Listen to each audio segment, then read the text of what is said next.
Bentar. Oke, selamat malam Bapak Ibu semua. Terima kasih atas waktunya. Hari ini tanggal berapa hari ini? 19 ya. 19 19. Februari 2025 bahwa topik kita eh, apa topiknya adalah seolah kecil padahal besar itu ya. Jadi ketika kalau nggak ada body copy-nya ini bingung nih topik apa, di seolah kecil padahal besar, apakah jualan Viagra. Apakah ini turunnya Maerot gitu ya? Iya, ini banyak Pak Erot gitu ya. Masalahnya Kang Arif ini, kalau lihat wajahnya kan wajah pejantan gitu ya.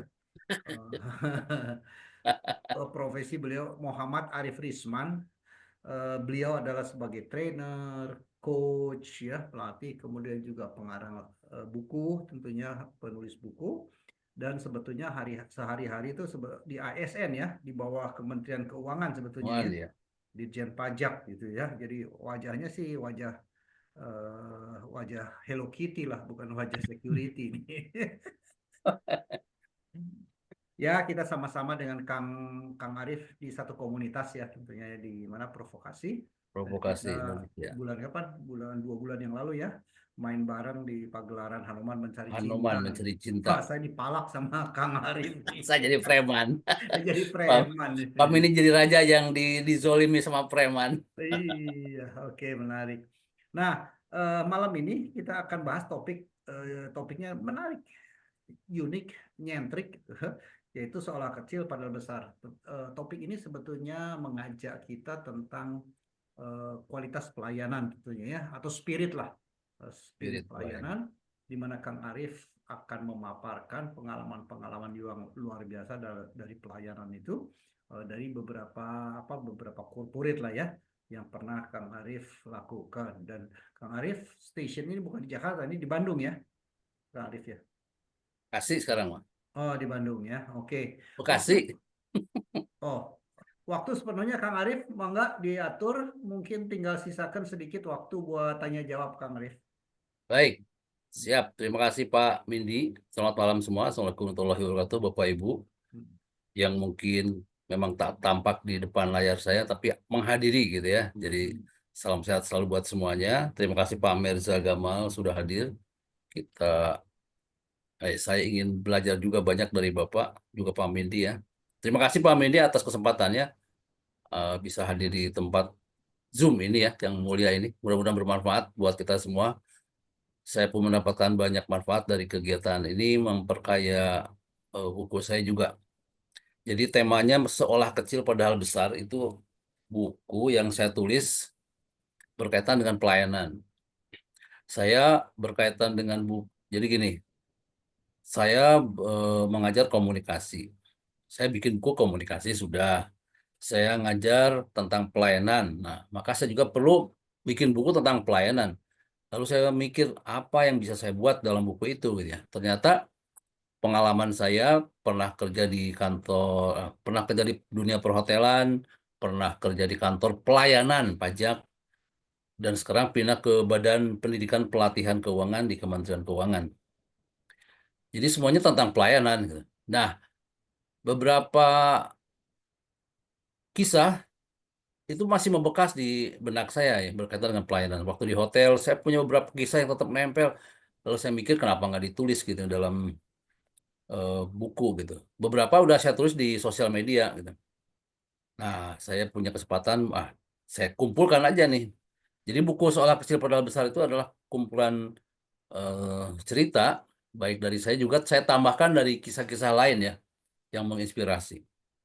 Jadi niatnya buku ini membuat orang yang baca itu makin punya spirit untuk lebih baik dalam melayani, punya men jiwa melayani gitu ya. Karena saya juga di kantor mengajar yang ASN baru, maka saya pun perlu menanamkan jiwa melayani pada mereka karena ASN adalah pelayannya masyarakat. Jadi kalau mereka nggak punya jiwa melayani dengan baik, ya ASN seolah-olah tidak berfungsi ya, karena memang niat fungsinya adalah untuk melayani pada masyarakat. Jadi saya niat buku ini selain buat para ASN baru juga Bapak Ibu semua di pihak umum gitu. Nah, saya akan share ini juga share sederhana ini.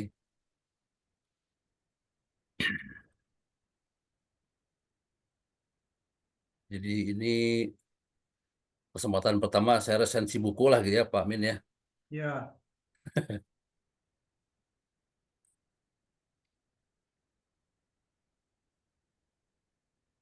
Seolah kecil padahal besar itu adalah sebuah hikmah. Nanti ada ujungnya adalah tentang kisah di ujung yang saya ambil itu kisahnya itu menjadi tema, jadi judul buku, menjadi asalnya judul cerita, akhirnya jadi judul buku.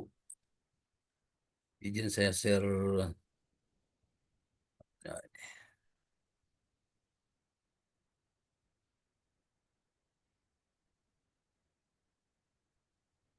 iya, tinggal diperbesar. ya. Jadi saya bisa dikunjungi di Instagram Arief Bijak. Kalau sosmed lain juga ada, tapi yang bisa yang bisa tampak itu di Instagram ya kegiatan saya dan macam-macam lah. Kalau kalau yang lain saya udah nggak percaya sama Facebook, udah nggak percaya. Sekedar aja jadikan ajak penipuan. Saya nggak pernah upload foto di Facebook takut dipakai buat nipu ya. Pernah ada kejadian itu ya. Jadi saya banyak di Instagram. Kemudian, nah ini bukunya seolah kecil padahal besar. Jadi saya mengawali dengan kalimat ini bahwa hidup ini adalah tentang melayani dan dilayani. Dari mulai bangun tidur sampai tidur lagi kan kegiatannya itu lagi. Bangun tidur, ya kegiatan banyak sendiri ya. Tapi pada saat kita mau melakukan sesuatu, mau kerja misalnya saya nasi udah ada yang masakin.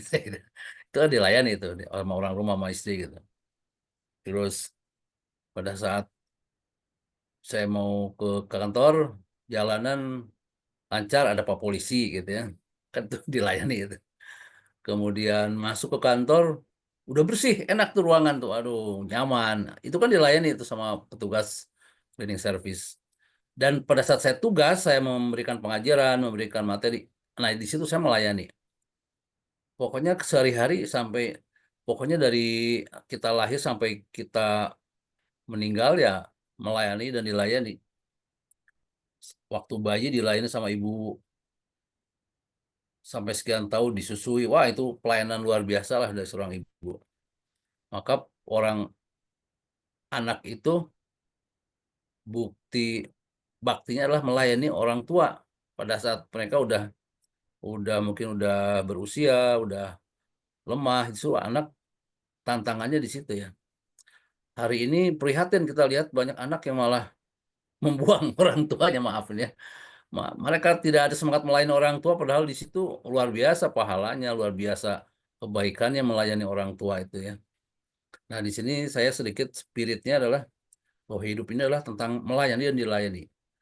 Saat melayani tidak semua orang melakukannya dengan sepenuh hati. Jadi masih banyak mindsetnya yang terpaksa. Ah ngapain sih ngebantu-bantu orang kayak nggak ada kerjaan lain. Saya kan sibuk misalnya. Nah di sini eh, orang banyaknya ingin ingin lebih banyak dilayani daripada melayani. Maka perlu punya spirit melayani. Karena pada hakikatnya semua kebaikan dari pelayanan itu adalah kita lakukan kita dan akan kembali pada diri kita sendiri gitu ya. Ini seperti pesannya Pak Jamil Azaini. Oh, itu guru saya tuh waktu di Academy Trainer tentang EPOS. Oh, apa tuh EPOS? EPOS itu energi positif. Jadi mungkin Pak Mirza juga sudah biasa mendengar. Saya hanya sering apa ya mengingat ini. Kalau kita memberikan energi kebaikan, energi yang baik itu pasti kembali pada kita. Kalau kita beri energi yang negatif, pasti balik balik juga negatif pada kita gitu. Itu hukum kekekalan energi. Nah, dalam hal bidang pelayanan, kalau orang punya mindsetnya adalah bahwa yang kita berikan yang terbaik akan kembali pada kita. Jadi dia nggak akan sembarangan memberikan layanan, memberikan hal-hal baik buat orang gitu ya. Nah ini prinsip dasarnya begitu. Soal kecil hal besar itu adalah tentang service, tentang pelayanan. Ya kalau kita punya pegawai atau rekan kerja yang ya maaf misalnya kualitas pelayannya masih belum bagus gitu. Nah, bagaimana membuat orang itu bisa berubah? Memang nggak sembarangan membuat orang berubah gitu ya. Tapi setidaknya kalau kita memberikan kisah-kisah sambil ngobrol, ya nggak menggurui lah gitu ya. Mudah-mudahan jadi ada perubahan gitu. Nah, ini baru pembukaannya, lalu saya me- menggarisbawahi tentang jiwa melayani. Jadi jiwa melayani ini perlu ditanamkan ya. Karena kalau tidak ditanamkan, ya nggak akan berbuah gitu ya. Jadi ditanam dulu, nanti muncul batangnya, nanti muncul buahnya kan gitu. Itu perlu ditanamkan dulu jiwa melayani ini. Saya pernah pertama kali ke kota Casablanca, Pak Mini ya, tahu ya di Jaksel Fokus. situ, tuh. Hmm. Kokas. Hmm. Itu mall yang selalu rame lah itu ya. Hmm. Pertama kali saya ke Kokas itu, rame banget gitu ya, luas gitu. Pas maghrib saya mau sholat ini, aduh, gimana nih? Nah, saya nanya sama satu satpam, Pak, mau sholat di mana? Oh, di sana Pak, lantai 2 gitu. Oh, ya udah, saya lantai 2 aja. Di atas yang 2 juga luas kan, bingung ini. Aduh, keliling-keliling nggak ketemu. Saya tanya lagi satu satpam yang berbeda gitu ya. Hmm. Namanya ini, Pak, mau sholat sebelah mana ya? Oh Pak, itu ada KFC Pak. Nanti Bapak lihat KFC ke kanan, lihat ada ramen ya. Nah, masuk situ Pak. Gitu. Saya langsung dapat itu ya.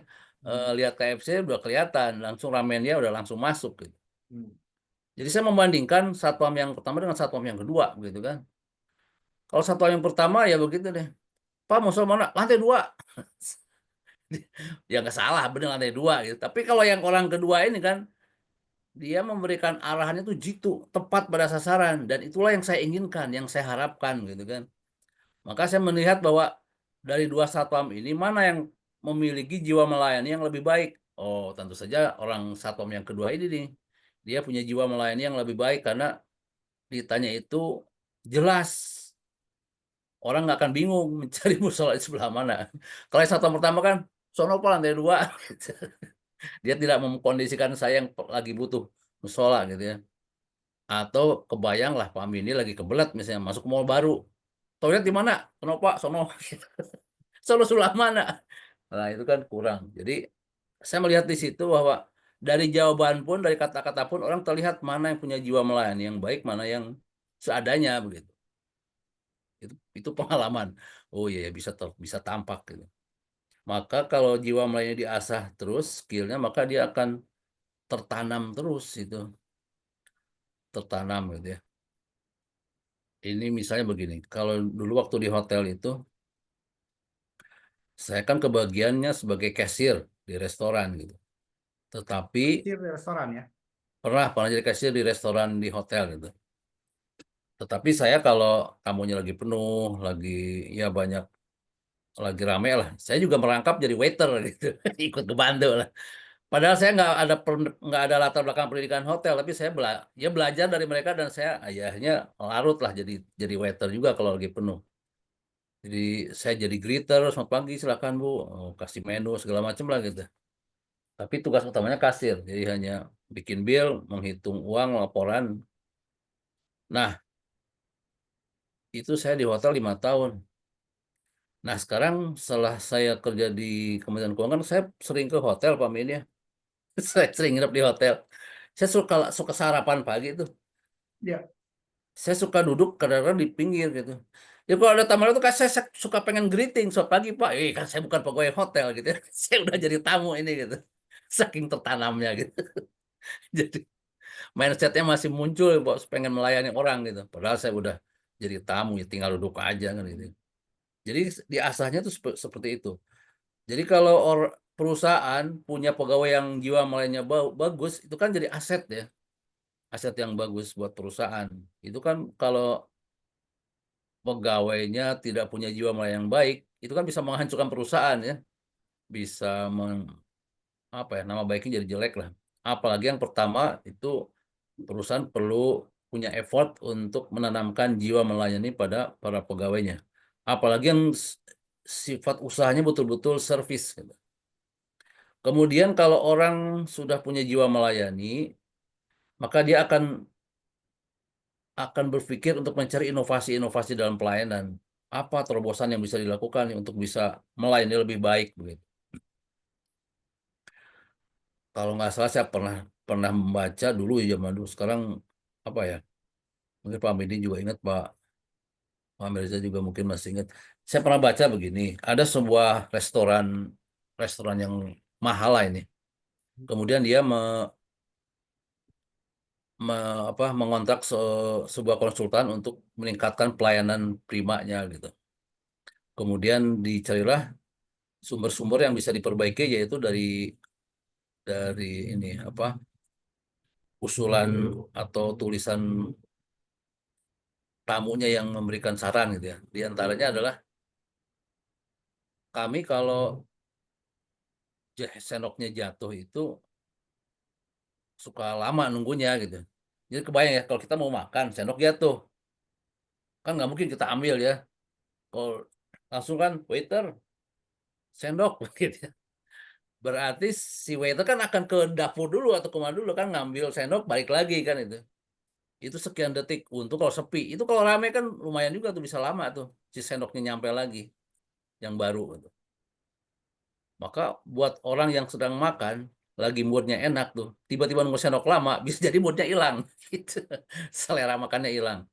Akhirnya si konsultan itu bilang, oh berarti harus segera dong kalau misalnya ada kebutuhan sendok, garpu, pisau yang jatuh harus segera secepat itu harus dapat gitu. Gimana caranya? Dipikir. Nah, inovasinya adalah, nah biasanya si waiter hotel atau waiter restoran itu kan suka pakai jas, rompi ya maaf rompi, rompi. Nah, di balik rompi itu dimasukinlah sendok sama alat-alat makan tuh yang udah pakai plastik gitu. Jadi pada saat ada tamu yang sendoknya jatuh, ya langsung silakan Pak, langsung dari balik rompinya gitu ya. Maksudnya nggak langsung jadi ini dulu deh, dimasukin ke piring gitu ya. Tapi langsung nggak lama. Itu contoh ya. Jadi ada inovasi pelayanan tuh kalau orang punya jiwa melayani itu dia akan berpikir gimana caranya lebih baik dan lebih baik melayani kan. Nah itu jiwa melayani memang perlu ditanamkan. Tadi kisah di Kokas tentang satpam juga begitulah. Mana dari orang yang punya jiwa melayani yang baik, lihat dari kata-katanya, lihat dari arahannya bisa. Kemudian saat saya kerja di hotel pernah punya pengalaman hotelnya itu kitchennya kebakaran, dapurnya kebakaran. Waktu itu kebakarannya memang dini hari ya, antara jam 1 jam 2 gitu lah, atau jam 2 jam 3 gitu, punya lama kan. Kitchennya kebakar, wah langsung heboh. Terus pemadam kebakaran dipanggil, kemudian pegawai-pegawai yang ada itu kan pontang-panting itu, kebakaran, kebakaran. Kondisi tamu lumayan penuh. Waduh, maka tanpa tanpa disuruh, tanpa diinstruksikan, langsung kita berbagi tugas. Waktu itu saya kan di depan, ada orang yang mengamankan di lantai 1 sampai lantai 3, lantai 4, lantai 5. Jadi menginformasikan ke ini ke tamu-tamu gitu, biar jangan panik gitu. Ada yang menelpon pemadam kebakaran, ada yang berusaha memadamkan api pakai apar ya, alat pemadam kebakaran yang sederhana di hotel itu ada. Kemudian berbagi tugas lah semua. Tetapi semua itu tanpa diinstruksikan, semua langsung menyelamatkan tamu, menyelamatkan hotel. Saya kebagian lantai 3, 4, 5. Kalau ada tamu yang keluar itu, saya sampaikan. Waktu itu api udah mulai bisa dikendalikan, cuma asapnya itu keluar kemana-mana, gitu. Nah, itu yang bikin bikin panik. Nah, saya menyampaikan rasa aman dulu ke tamu-tamu hotel. Karena ada tamu hotel yang langsung potang-panting pindah pindah hotel itu, langsung ngabur itu. Saya lihat lihat asap, wah kebakaran bahaya ini. Nah, saya dengan teman-teman yang lain berusaha untuk menenangkan tamu. Akhirnya api bisa dikendalikan. Besok paginya tamu tetap menginap ya, hanya beberapa yang pindah karena dia nggak kaget gitu ya. Nah, dari situ saya melihat bahwa teman-teman itu punya jiwa melayani yang baik ya. Tanpa diinstruksikan dia tetap kerja, tetap menyelamatkan hotel dan memberikan ketenangan kepada tamu untuk tidak pulang untuk tetap tenang gitu ya. Dan setelah itu kita yang dapat shift malam dapat penghasilan, penghargaan, maaf, dapat penghargaan dari pihak hotel sebagai tim pemadam yang cepat tanggap gitu lah. Karena mereka menghargai. Bayangkan kalau itu tidak dikendalikan, apinya bisa menyebar kemana-mana. Nah itu saya merasakan bagaimana jiwa melayani itu tumbuh di para pegawai. Nah itu ada di buku itu ya. Jadi jiwa melayani itu tidak muncul ujuk-ujuk gitu ya. Ada aja enggak, itu perlu ditanamkan. Mulai pegawai itu datang, dibimbing, mulai rasa memiliki perusahaan yang ada dia kerja gitu. Sampai dia merasakan bahwa apa yang dia berikan dalam pelayanan itu akan memberikan kebaikan buat dia juga perusahaan gitu. Nah, itu tentang jiwa melayani, karena kalau tidak digembleng seperti ini, angkatan anak-anak, apalagi anak Gen Z sekarang ya, waduh, rada berat ini nanamin ini. Tapi bisa lah, kalau sekarang kelihatan ya, orang udah mulai mindsetnya berubah gitu. Nah, kemudian kisah yang lainnya, ini semua juga berkaitan dengan bagaimana pentingnya sebuah pelayanan gitu ya.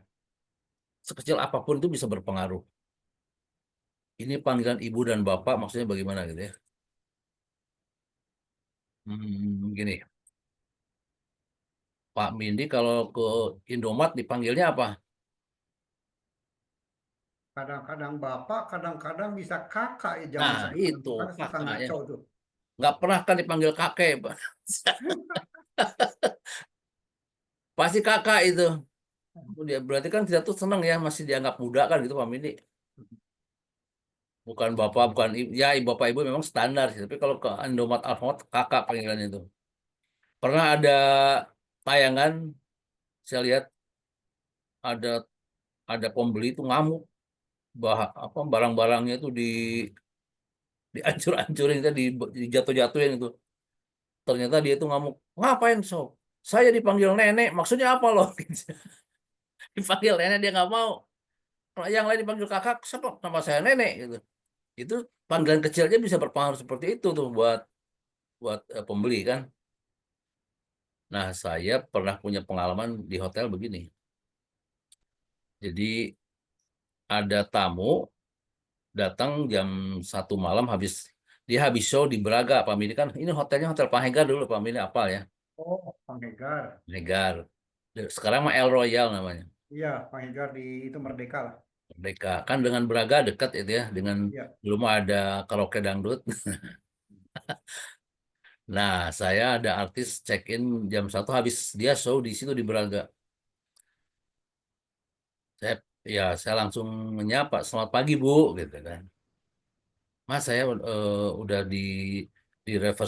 direservasi atas dari IO-nya ini. Ya udah, saya langsung layani. Jadi teman saya udah menyiapkan semuanya ya, karena dia kan tamu reservasi, jadi kuncinya udah disiapkan. Saya tinggal menyerahkan aja. Silakan menginap Bu, selamat menginap, selamat beristirahat gitu. Ya terima kasih. Dia langsung ke kamar di atas. Nah, pas dia udah di atas di kamar, dia nelpon. Nah, pas nelpon dia langsung marah-marah. Mas, barusan kamu yang ngelayani saya. Iya Bu, iya Bu. Kamu kalau kerja yang benar tahu nggak? Saya kan kaget. Perasaan apa yang salah gitu ya. Saya tuh nggak ada yang apa gitu. Nyapa, iya udah nyapa. Kamar cepet dikasih nomor kamarnya kan gitu. Kamu tuh kalau kerja yang benar. Saya mikir kalau saya nanya apa salah saya pasti lebih marah ya kan. Baik, oh mohon maaf Ibu, mohon maaf. Baik-baik, nanti akan kami perbaiki. Langsung gitu aja udah to the point lah. Biar nggak langsung nggak cepat marah lagi gitu ya. Coba kamu lihat itu. Masa saya Mister gitu. Jadi teman saya itu salah ngebuletin Nyuntik. dulu kok kan masih pakai kartu tuh. Ya, Hmm. zaman dulu ya, hotel masih pakai kartu, dikasih kunci di dalam kartu itu. Mister. Nah, saya Mrs. bukan Mister. Awas itu. Anda sembarangan. Aduh, satu ya. Jadi salah Mister Mrs. jadi masalah, jadi marah dia. Baik Bu, mohon maaf, mohon maaf. Nah, udahlah, mohon maaf. Awas, kamu kerja kalau benar. Nah, saya kalau misalnya dimaki-maki gitu kan, bisa aja sakit hati gitu ya. Tapi saya langsung otak saya berpikir, kenapa nih sampai marah sebegininya gitu ya? Biar nggak jadi baper kan gitu ya. Yang penting kita bisa kendalikan pikiran kan, bisa kendalikan perasaan gitu ya. Pak Min kan main. Pak Mindiato kan jagonya pikiran, Mindiato. Main art, art pikiran Pak Mindiat. Nah, saya mikir, oh kenapa ya dia marah? Ting, saya langsung dapat temu suatu titik. Oh iya, pantas dia marah. Ah, dasar teman saya ini gitu ya.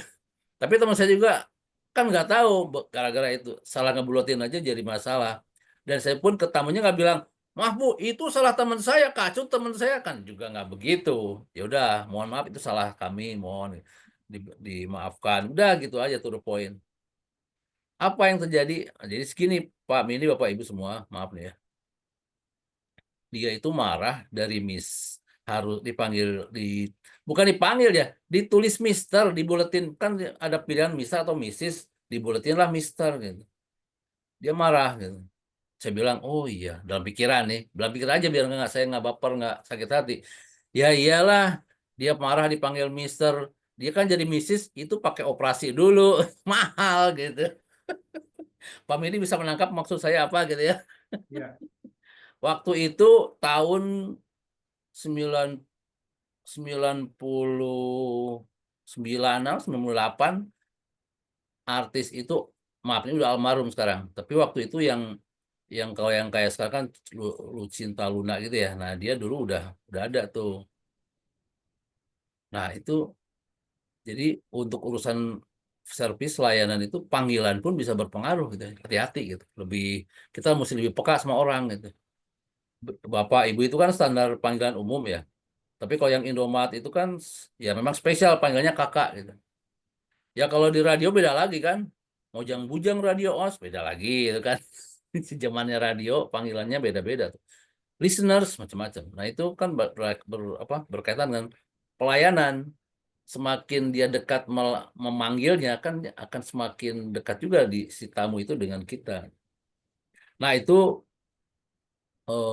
panggilan itu buat saya wah benar ya. Salah panggilan bisa urusan bisa ribet gitu. Kemudian kalau kisah lain ini di kantor pajak begini. Saya dulu di kantor pajak Bandung Bojonegara. Waktu itu di Jalan Dalam Kaum, Pak Min, alamatnya. Dalam Kaum, sebelahnya Savoy Homan. oke. Itu gedung keuangan negara saya. Di situ bertugas di seksi pemotongan dan pemungutan pajak. PPA satu pegawai gitu ya. Pemotongan pajak atas gaji, pemotongan pajak atas jasa-jasa gitu. Nah, pagi itu saya udah siap melayan di ruangan tuh, standby gitu. Udah siap duduk. Nah, dari situ kalau nggak salah setengah jam gitu ya. Datanglah ibu-ibu udah marah-marah aja. Pagi-pagi saya baru duduk udah dimarahin gitu ya. Wah, marahin lagi. Mas, layani saya. Jangan dipingpong lagi. Gitu. Wah, dipingpong apaan? Saya nggak tahu kan. Ini kenapa ujungnya ke saya nih. Saya bilang, wah ini rezeki nih ya. Pagi-pagi udah dimarahin sama orang. Gitu. Nah, waktu itu langsung saya lihat ibunya marah kan kepalanya kelihatan merah gitu. Wah, ini udah marah begini. Maka ini perlu diturunkan dulu tensinya nih. Kalau tensinya lagi naik, saya ngomong apa gitu, wah pasti nggak akan diterima. Jadi mesti turunin dulu suasananya. Baik Bu, silakan duduk dulu. Nah, duduk dulu Bu. Gitu. Awas lo ya, jangan nggak layan saya. Duduk dulu Bu. Duduk. Udah duduk, kan dari berdiri, dari jalan berdiri, terus duduk kan ada turun tuh tensinya dikit gitu ya. Nah, udah turun. Langsung saya minta ke teman yang sebelah, beliin teh botol, teh botol dingin, gitu ya. Teh botol dingin. Oh iya, iya, siap. Nah, pas ibu itu udah duduk, sambil saya ngobrol, pagi Bu, silakan. Mohon maaf ya Ibu, kantornya di mana ini, gitu ya. Saya tanya aja. Saya dari Pasir Kaliki Pak, Bandung, Pasir Kaliki. Oh situ Pasir Kaliki, siap-siap. Oh macet nggak Bu di sini? Ya nggak lah, biasalah. Paling di situ tuh macetnya. Jadi sambil ngobrol sambil ya lihat responnya dia masih marah apa enggak. Terus minuman datang, kasih minum dulu kan gitu. Akhirnya suasana tenang. Ayo Bu, apa yang bisa saya bantu gitu. Iya lah Pak, saya tuh pas datang ke sini, nah gitu ya. Saya datang ke pelayanan yang kantor di ruangan sana. Saya mau bisa menghitung pajak penghasilan pasal 21 pegawai gitu. Gimana caranya? Nah, sama yang di ruangan itu kan ruangannya ruang PPN waktu itu pajak tuh berdasarkan nama-nama jenis pajak seksinya itu. Oh Bu, ini seksi PPN Bu. Ibu kalau mau tahu ngitung pajak yang dipotong atas gaji pegawai ke ruangan yang sana Bu, tuh yang pojok sana ke kiri gitu. Oh baik, Ibu ini langsung jalan ke sana. Pas jalan, salah belok, belok ke kanan. Saya mau ini ngitung PPh pasal 21. Kata ruang itu, oh Bu, ini salah Bu, ruangannya bukan yang itu. Itu ruangan yang sebelah sono lagi Bu. Ini ruangannya PPh orang pribadi. Oh, Ibu itu keluar lagi tuh. Masuklah ke ruang sebelahnya. Salah lagi itu ruangnya ruang PPh badan ya buat perusahaan-perusahaan itu. Saya menghitung, oh Ibu salah di sana Bu yang pojok. Jadi Ibu itu udah 3 kali di pingpong, bayangkan Pak Mini, Bapak Ibu ya. Di pingpong dia merasa mana? Masuklah ke ruangan saya. Nah, ibu itu nggak nanya lagi, langsung marah ke saya. Ayo, layani saya, jangan dipingpong lagi gitu. Aduh, ini kalau istilah Sunda ketempuhan buntut maung gitu ya. Jadi dapat itunya ekornya lah gitu. Ya udah, saya udah bisa ngobrol tenang. Oh iya Bu di sini. Kenapa Bu KPH satu buat gaji pegawai? Ibu mau tahu cara ngitungnya? Oh siap. Lalu saya jelaskan dari awal sampai akhir itu mungkin 1,5 jam lah gitu ya. Oke Bu, gimana udah bisa? Sok Ibu ngitung sendiri nanti saya lihat kalau Ibu ada yang salah nanti saya betulkan. Jadi kayak belajar aja gitu sih, itu kayak privat akhirnya tuh. Dia ngitung ya udah. Oke Bu, udah bagus. Ibu tinggal nanti lapor, ngitungnya kayak begitu, storenya ke bank, lapornya ke kantor pajak lagi gitu. Waktu itu ya masih manual belum seperti canggih sekarang ya. Udah selesai waktu itu ya. Eh makasih Mas ya, udah diajarkan cara ngitung pajak nih saya jadi bisa nih. Soalnya di kantor saya ini seniornya tuh udah keluar, tapi dia nggak mau ngajarin. Makanya saya pegawai baru jadi bingung ini gitu. Ini pegawainya berapa saya juga nggak tahu gitu. Oke Bu, siap. Nah, udah. Nah itu selesai melayani itu hampir 1,5 jam. Jadi itu memang tugasnya biasa aja yang ngasih materi itu. Nah kalau dalam dalam kisah film tuh sinetron tuh kan ada tulisan 5 years later, 5 tahun kemudian, titik-titik-titik, ah, kisahnya begitu deh. 5 tahun kemudian, ini nyata Pak Mini. 5 years Ya. later, 5 tahun kemudian, juga saya nggak nyangka.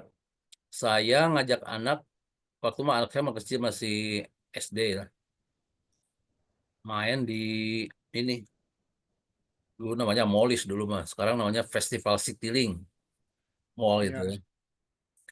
Nah, saya mengajak main anak itu ada anjungan mainan gitu.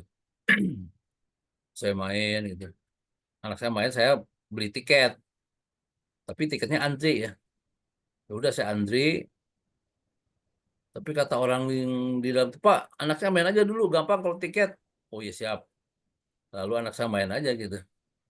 Pas saya mau bayar tiket buat game yang anak saya main gitu ya. Yang di dalam itu bilang begini, Pak nggak usah Pak. Loh, kok nggak usah? Kenapa? Nggak usah Pak, nggak usah. Bapak gratis aja deh, Bapak. Oh ininya, oh nggak usah beli tiket gitu. Loh, kenapa? Nggak boleh ini. Kamu nanti rugi. Saya bilang gitu kan, kamu nanti dihitung sama bosnya. Nggak apa-apa Pak. Kenapa? Gitu. Aja dia keluar dari loket itu. Terus dia bilang gini, dia kan perempuan ya, Pak masih ingat saya nggak Pak? Gitu.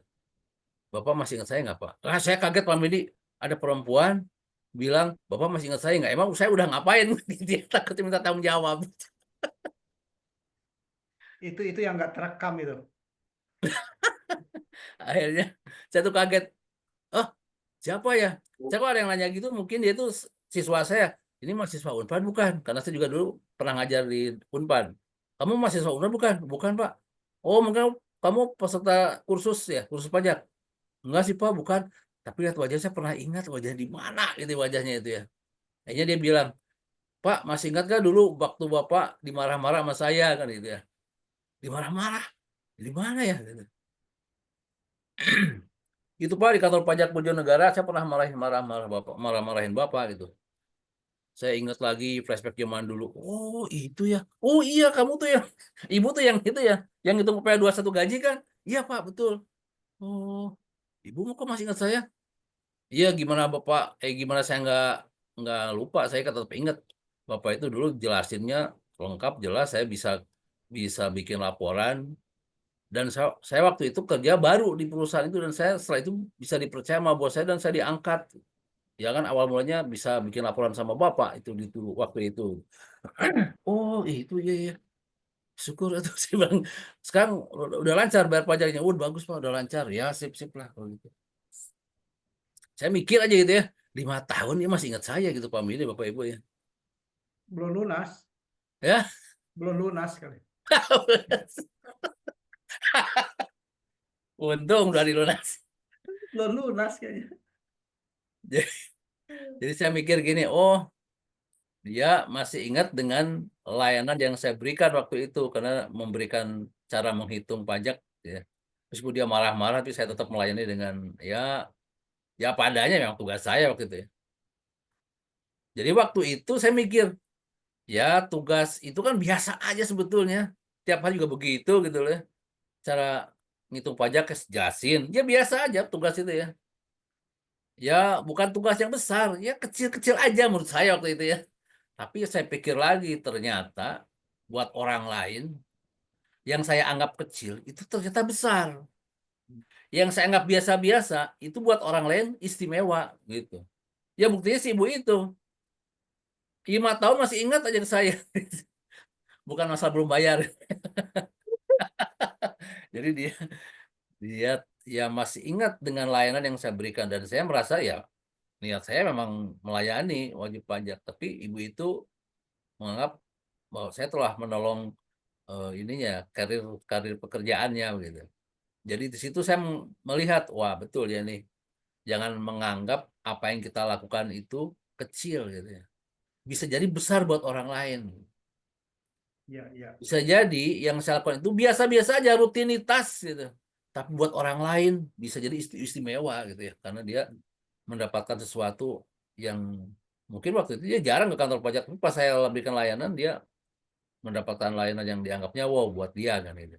Jadi ya siapapun teman-teman Bapak Ibu semua kalau kita bertugas di front pelayanan ya front line gitu jangan menganggap ah saya siapa tuh gini aja kan enggak itu penting buat orang lain kita melayani dengan baik gitu jangan menganggap kecil bisa jadi besar buat orang lain jangan menganggap biasa itu bisa jadi istimewa buat orang lain nah itu kesimpulan dari kisah itu karena 5 tahun aja masih ingat gitu wah ini luar biasa nah itu eh, yang saya ambil intinya dari buku itu seolah kecil padahal besar jadi kembali Bapak Bapak Ibu punya hal yang bermanfaat ya lakukan saja.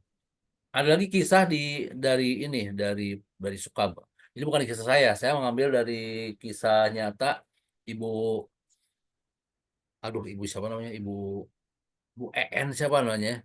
Yang di ini Sumedang. Hmm. Ibu ini udah meninggal ya almarhumah sekarang ya semoga bahagia di sana.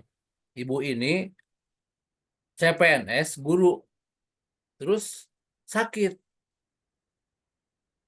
sakitnya tuh pokoknya dia nggak bisa gerak aja hanya bisa tidur aja terbaring begitu terbaring gitu ya ya maka dia nggak jadi guru nggak bisa diangkat jadi karena dia masih CPNS akhirnya dia nggak diangkat tapi karena jiwa melayanannya itu udah kuat sebagai guru maka meskipun sambil nggak bisa bangkit hanya tidur di kasur gitu tidur di ranjang awalnya ada satu anak yang nggak bisa ngitung matematik coba nanya sama ibu itu Bu bisa nggak ibu bantu saya ngitung ini caranya gimana dibantuin tuh sampai anak ini bisa ngitung matematikanya. Nah, si anak ini mau maklum anak-anak, bilang ke anak yang lain, weh, nanti kalau kamu punya kesulitan, sama ibu itu aja. Bisa kok, ibu itu meskipun sakit, tapi bisa tetap bisa ngajar gitu. Maka yang tadinya dari satu anak, jadi banyak anak yang datang ke situ. Akhirnya jadi kayak ada sekolah di situ, kayak ada kelas. Padahal ibunya terbaring aja gitu ya, melayani sepenuh hati gitu. Nah, mulailah kisah ini menyebar kemana-mana, viral gitu ya. Viral ibu ini meskipun tiduran tapi tetap semangat itu jiwa melayaninya kuat, tetap mengajar gitu. Sampai akhirnya Gubernur Jawa Barat waktu itu Pak Aher, Kang Aher datang berkunjung ke ibu ini. Terus berikutnya Presiden datang, Pak SBY. Luar biasa nih, saking jiwanya itu emang tulus ya, orang tulus tuh begitulah adanya. Sampai akhirnya Pak SBY bilang, Ibu, saya undang ke istana ya. Maka ibu ini pun datang ke istana. Ya, datangnya ini dalam ranjang aja gitu ya. Dari pakai ambulan gitu. Dia datang ke istana disambut sama Pak SBY. Nah, itu kisah saya mencatat, oh, ini tulusnya ibu ini mengajar meskipun di kondisi sakit, dia tetap semangat gitu. Sampai akhirnya sampai pemimpin negara pun datang ke ibu ini ya, berkahnya gitu. Nah, itu juga bagian ada di buku ini. Saya mengambil beberapa hal yang baik gitu ya. Termasuk ya kalau yang legend itu kan kisahnya Ibu Teresa. Waduh, itu mengobati orang sakit.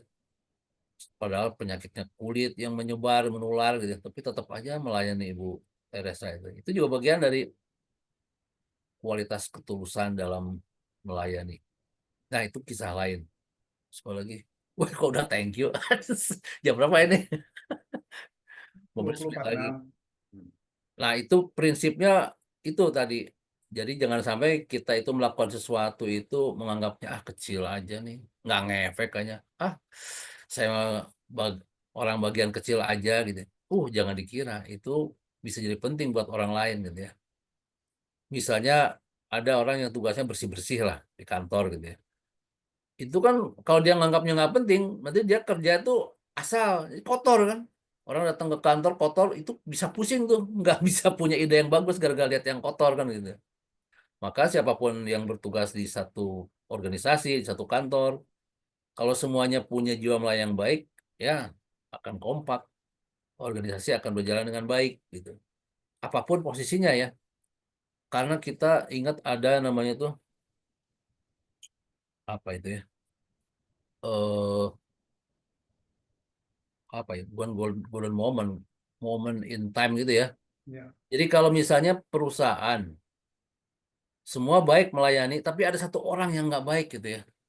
Maka pada saat orang itu dilayani, pada saat orang itu melayani dan mendapat ada orang yang mendapatkan yang tidak baik dari dia, maka gambaran dia itu wah di sekantor pada brengsek semua ini. Padahal cuma orang itu aja yang tidak melayani dengan baik.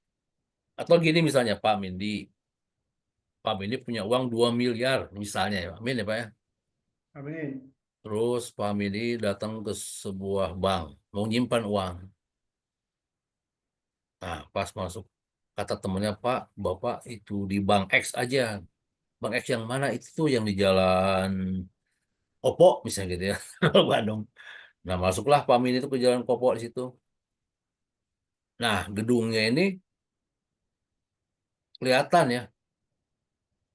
Masuk ke parkir, parkirnya berantakan, nggak ada yang jaga parkir gitu. Mana ini? Saya mau parkir susah gitu. Susah payahnya dapat dan bisa parkir. Nggak ada petugas di situ. Terus mulai mau masuk ke lobi. Kan lewati dulu itu ruang depan, lewati dulu tamannya. Ternyata tamannya itu berserakan, pohon-pohon nggak jelas kemana arahnya itu. Terus pagarnya juga miring ke kiri, itu besinya udah karatan gitu. Udah kacau nih. Terus suaminya lihat itu kan, pohon pohon yang nggak dirawat, pagarnya juga udah karatan, miring ke kiri, nggak dibetulkan gitu. Masuklah ke lobi banknya tuh.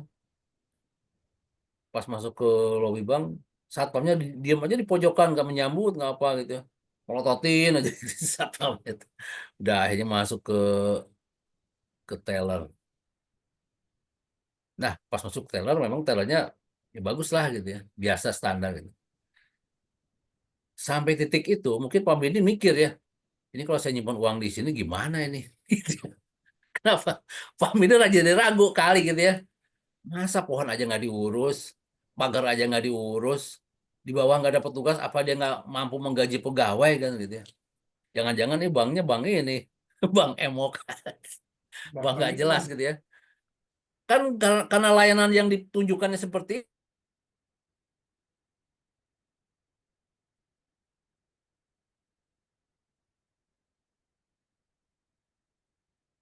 Hilang jaringannya nih. Kang Arif hilang jaringannya Kang Arif Hilang ya. suaranya. Ya.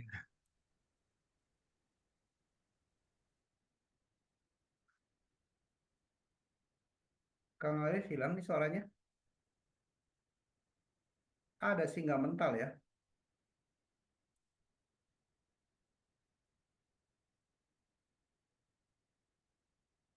Halo Kang Arif.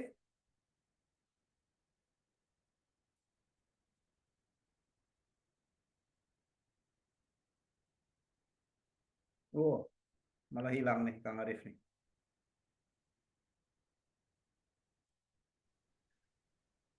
bagaimana? Pak Min Oh, masih tahu? oh ada. Terlempar ini, aduh maaf kenapa ya? Oh, oke oke. Kalau gitu ya dilanjut aja, nggak apa-apa. Topiknya bisa. Udah saya.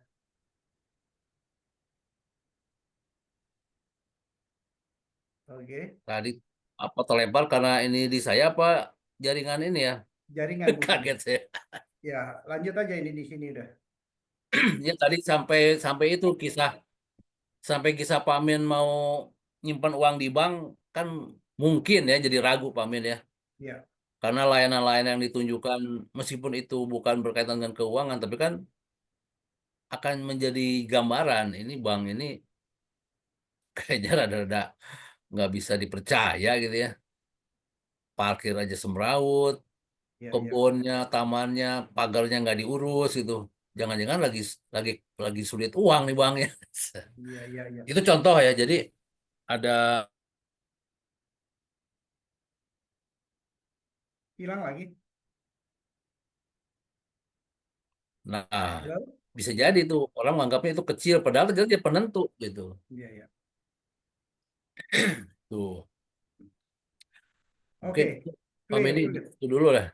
Ya, Kita diskusi lah. sekarang kita kita buka diskusi ya, buka diskusi buat Bapak Ibu semua. Yuk, siapa yang yang ingin bertanya silahkan Resen.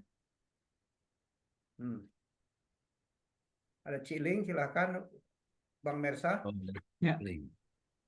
mau mau komen aja boleh ya. Oh boleh Pak boleh. Mirza silakan Pak. Ya, menarik sih. Cuman bukunya secara keseluruhan saya belum apakah hanya cerita itu atau ada panduan bagaimana eh, melayani ya. Apakah itu sekedar cerita atau bukunya merupakan buku seperti panduan untuk menjadi Layani. seorang servicer yang baik gitu ya. Gimana Ah, Kang Arif? Nah, i- Ada Pak Mirza. Jadi itu buku itu awalnya misalnya cara misalnya melayani atau menumbuhkan jiwa melayani gimana. Nah, Iya, untuk memperkuat baru ada tambahan ceritanya. story-nya gitu Pak. Iya.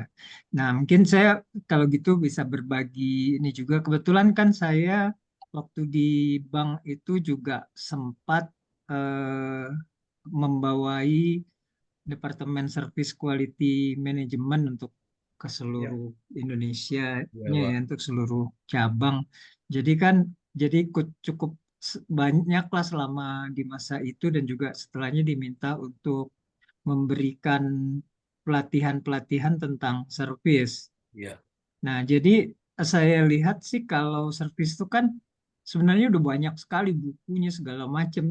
Cuman kan itu harus di ini kan dengan habit. Iya. Habit itu dibangunnya kan dengan ada values dan kemudian dibangun melalui budaya perusahaan. Jadi Betul, betul. setiap Iya. itu kan punya layanan yang beda-beda ya. Seperti layanan Mandiri sama BCA kan ada rasa bedanya, sama-sama bagus tapi ada bedanya. Terutama sekarang dengan bank-bank digital. Nah, kalau saya dulu kita mengembangkannya itu kan menanamkan dulu masalah spiritualnya kepada si para Hmm, insan yang ada di semuanya. Jadi kan kalau kita lihat kan masyarakat Indonesia itu kan sangat ramah sama tamu di rumah kan. betul, betul.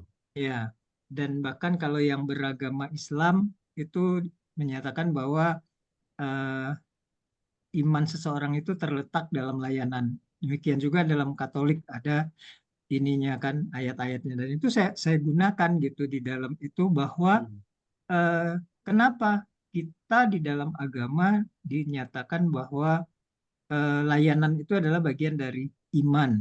Bahkan kalau di rumah betul. kita melayani orang tuh, melayani tamu tuh dengan sangat ramah dan pasti menyediakan suguhan gitu. Bahkan kalau kita di Ya, rumah sedang nggak ada apa-apa, kita suruh siapa ke lewat pintu belakang atau apa untuk membelikan sesuatu di warung. Tapi kenapa ketika tamu yang datang ke kantor, atau kalau di bank nasabah atau siapapun yang datang itu kan juga tamu.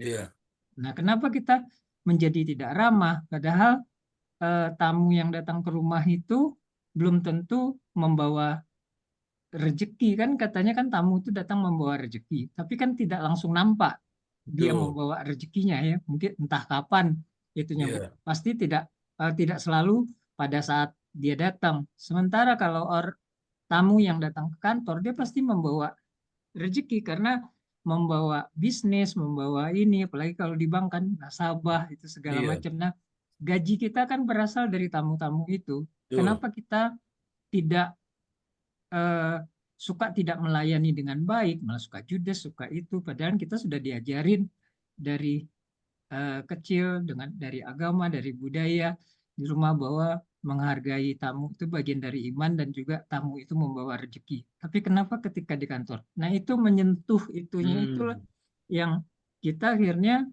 ya insya Allah waktu itu ya bisa bagus dan jadi layanan terbaik di hmm, Indonesia mengalahkan bank lain gitu. Terus-terusan kita tanamkan. Jadi kan bermula dari ininya dulu karena mentalnya ini kan meskipun cara layanan itu kan macam-macam.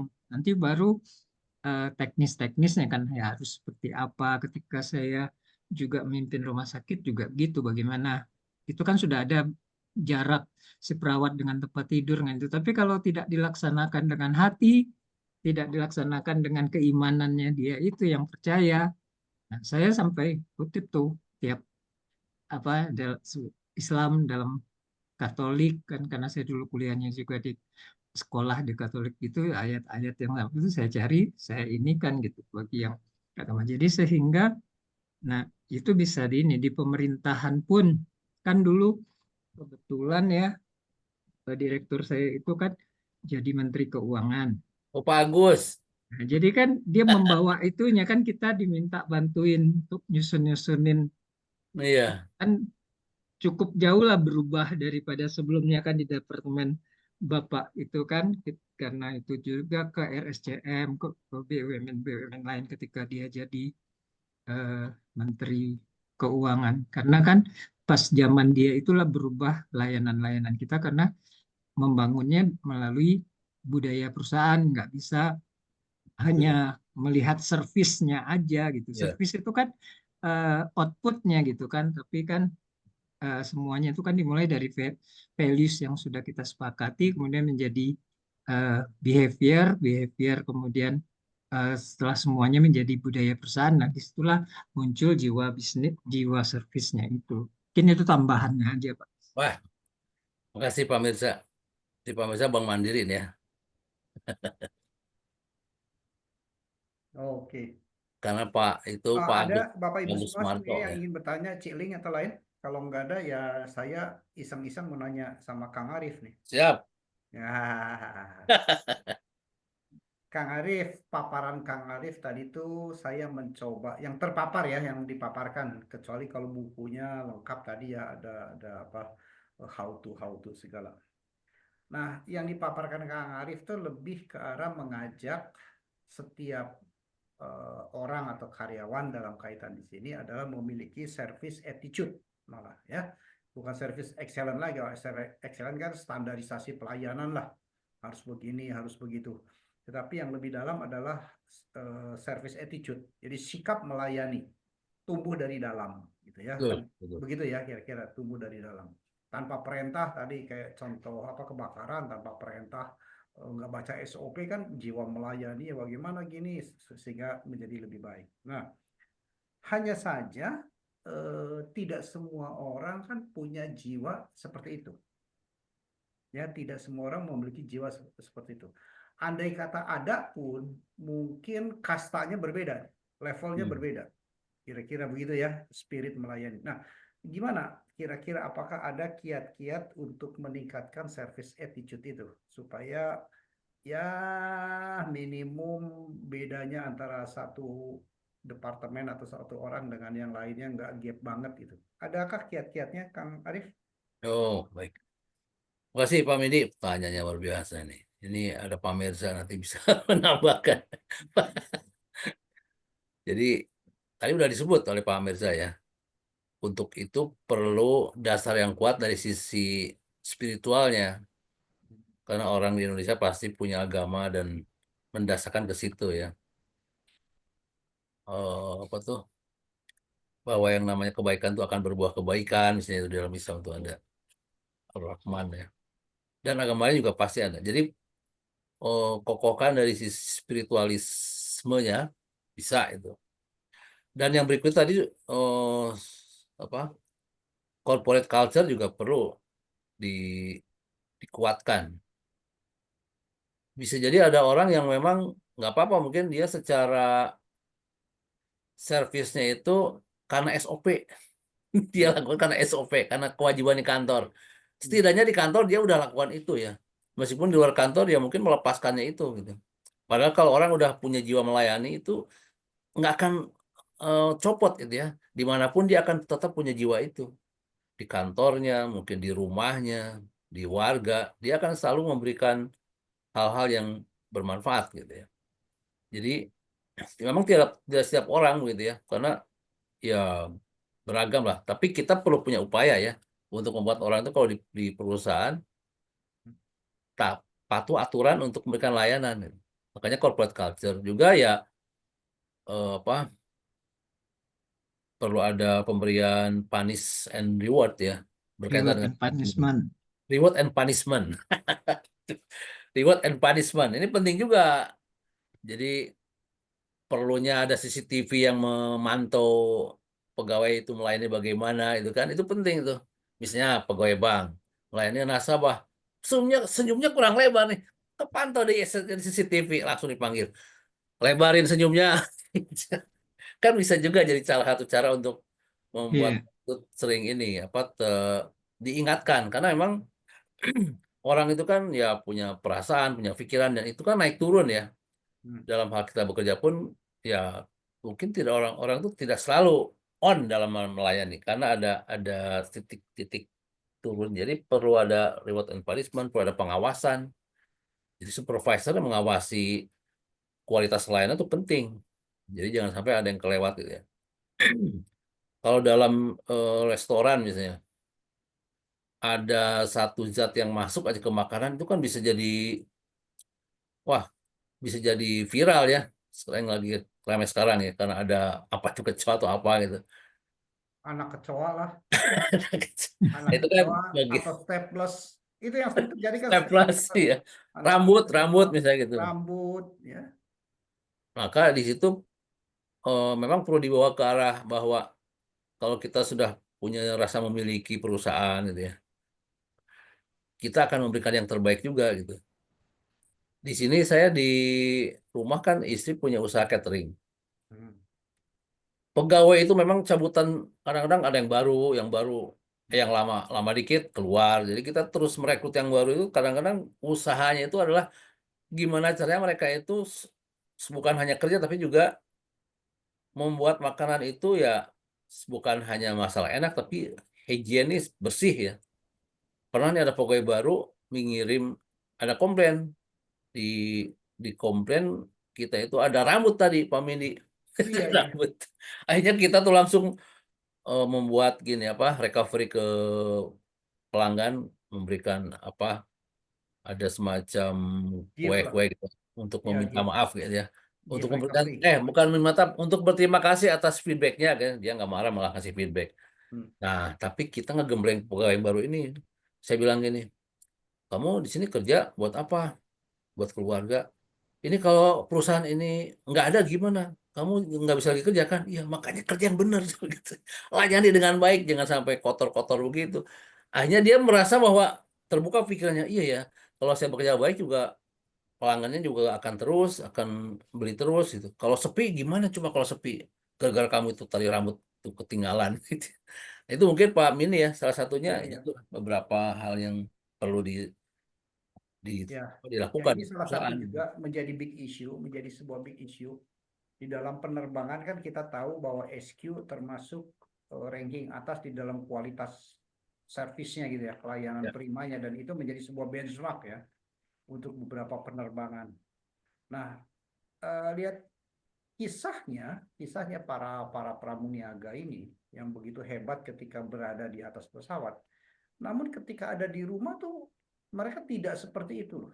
Hmm. Tidak seperti itu. Jadi agak sedikit ekstrim berbeda. Nah, ini nih yang kita ingin belajar tuh bagaimana cara doktrinasinya. Anggaplah di rumah tuh jutek kan terkenal ya, teman-teman dari Singapura itu kan orangnya kan ya nggak ramah lah, jutek gitu kan.